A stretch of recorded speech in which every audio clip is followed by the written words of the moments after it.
Hello, friend, and welcome back to the SWRA podcast, where aging, wellness, and wisdom do intersect. I am your host, Maggie Lazar, and I am thrilled that you are here with us again today. Today, I want to talk about expressing emotions.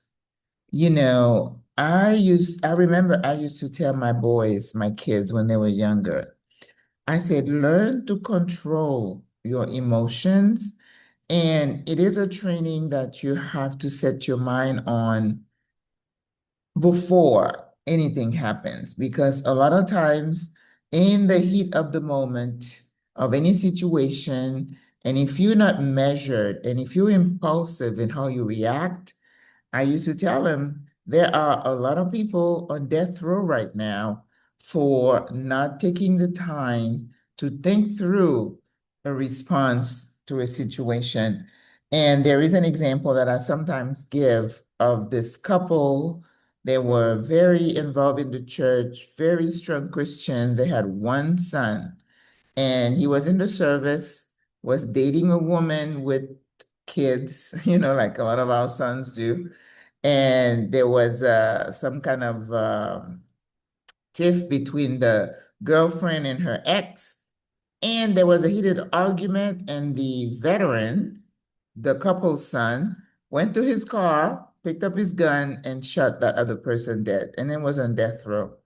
But you see, it's a very strong example of someone who had let his emotions take control.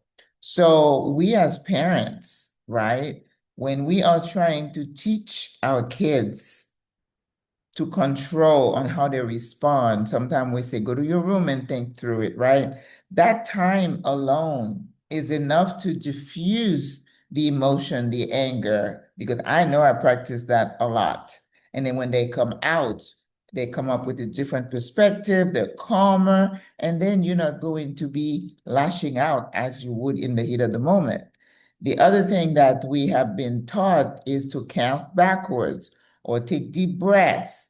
But you know what? Some people pride themselves on flying off the handle. Well, that's just me. I don't take no, you know what, right? And wisdom doesn't say that you're going to be that kind of person. Wisdom says you're going to be that measured person that says, let me think about it, right? Let me remove myself from the situation. I used to do that.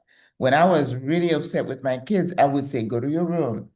And going to your room was not for them only, was also for me to calm down, to kind of think through how I'm going to handle the situation. Because again, that once you utter some words and they can be so caustic, so hurtful, you can't ever take them back. And it's not just with strangers. You can do that to your own family members, your children, people who are the closest to you. So it pays to learn the trick of saying, let me count backwards. Let me take a deep breath. Let me think about it. Give me a few seconds. Let me think about it overnight. And you know what? In my old age, I have learned to do that. Whenever I'm faced with a situation and I'm like, oh, I can't believe this person, even now, I'm going through something like that. But I don't say, okay, let's talk about it right now. No, I'm like, okay, let's think about it in a couple of days. And in that couple of days, I am forever thinking, rehearsing in my head how I am going to handle the situation. And let me tell you, sis, it is never the same script as it would have been if I had not taken that time to think through it. So a little trick, a little advice I can give you is whenever you're faced with something egregious, something that really makes your blood boil, remove yourself from the situation, take a breather, go off somewhere else, and then think through it. And once you're calm and collected, you can be more objective as to what's really happening.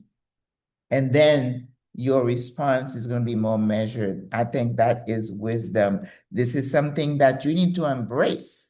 and not be so caught up with yourself saying, well, that's just the way I am. That's how I roll. I don't know that there is any pride in saying that's how I roll.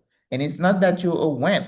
You trying to diffuse the situation. Sometimes you're trying to save the relationship and you're trying to protect yourself from saying or doing something that you might regret later. All right, so learn to manage your emotions, sis, as you go into this crazy world, whether it's something you hear, whether it's something that is said to you. Sometimes I said, I should have said that, but what? It wouldn't have done me any good anyway. So go out there, be a good human. Just think through, be measured, and really think before you speak. That will serve you well. All right, sis. I will see you tomorrow. God loves you. You know I love you. Au revoir. À la prochaine. Bye.